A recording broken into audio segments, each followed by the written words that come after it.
Hello दोस्तों मैं इरफान मलिक। स्वागत है आपका हमारे चैनल पर। दोस्तों ये जुपिटर 125 है मेरे पास में। और इस गाड़ी के अंदर प्रॉब्लम क्या है?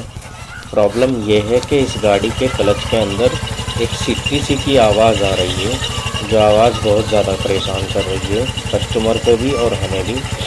समझ में नहीं आ रहा है कि इसका क्या पार्ट चेंज करना चाहिए।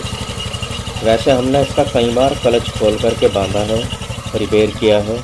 आवाज़ कुछ समय के लिए बंद हो जाती है, लेकिन फिर से ये आवाज़ आने लगती है। अभी 2 दिन पहले हमने इस गाड़ी को करके दिया था तो आवाज़ इसकी बंद हो चुकी थी, ये सिट्टी वाली आवाज़, लेकिन फिर से आवाज़ शुरू हो गई है। गाड़ी केवल 800 किलोमीटर चली है, इसलिए मैं आप सभी मैकेनिकों से पूछना चाहता हूँ कि इसका कौन सा पार्ट हमें चेंज करना चाहिए।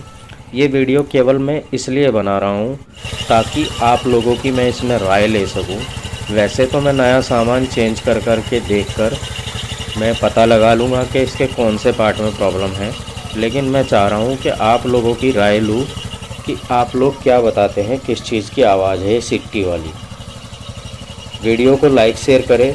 Thank you.